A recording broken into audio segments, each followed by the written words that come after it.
உறவுகளுக்கு வணக்கம்.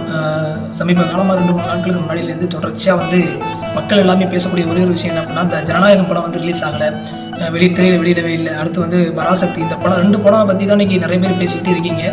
ஸோ இதெல்லாம் கேட்கும்போது எனக்கு ரொம்ப வெறுப்பு அப்படிங்கிறது அதிகரிச்சிச்சு. ஏன் சொல்கிறேன் அப்படின்னா, இந்த ஜனவரி மந்தில் ஃபஸ்ட் வீக்கில் பார்த்தீங்க அப்படின்னா சல்லியர்கள் அப்படின்ற ஒரு படம் ரிலீஸ் ஆகிருக்கு. இன்றைக்கி எத்தனை பேருக்கு தெரியும் அப்படிங்கிறது தெரியும்.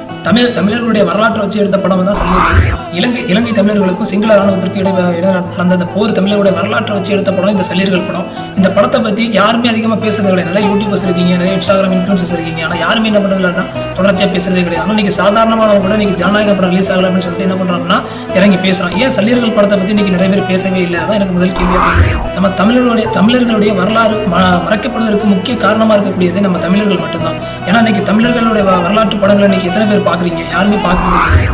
இந்த படம் ஓடிடி பிளஸ் திரையரங்குகளில் வெளியிடக்கூடியதுனால இன்னைக்கு ஓடிடி பிளஸ்ல இந்த படத்தை வெளியிட்டிருக்கிறாங்க. இந்த படத்தை எடுத்தது யாருன்னு பார்த்தீங்க அப்படின்னா டி.கிட் அவர்கள் தான் இந்த படத்தை எடுத்திருக்கிறாரு. இவர் யார் அப்படின்னா, இதுக்கு முன்னாடி அவர் எடுத்த படம் பார்த்தீங்க அப்படின்னா மேதகு அப்படின்ற படத்தை எடுத்தவர் தான் இந்த படத்தை எடுத்திருக்கிறாரு.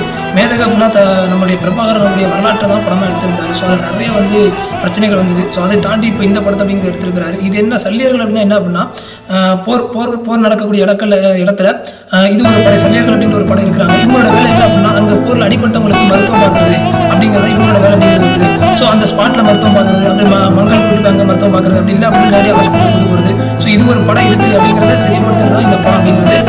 இந்த படம் அப்படி எடுத்திருக்காங்க. இதில் ஒரு முக்கியமான கேரக்டர் பார்த்தீங்கன்னா இந்த நந்தினி அப்படிங்கிறவங்க இந்த முக்கிய கேரக்டர் அப்படிங்கிறத அவங்க இருக்கிறாங்க. ஸோ நிறைய விஷயங்கள் இதில் பேசப்பட்டிருக்கு.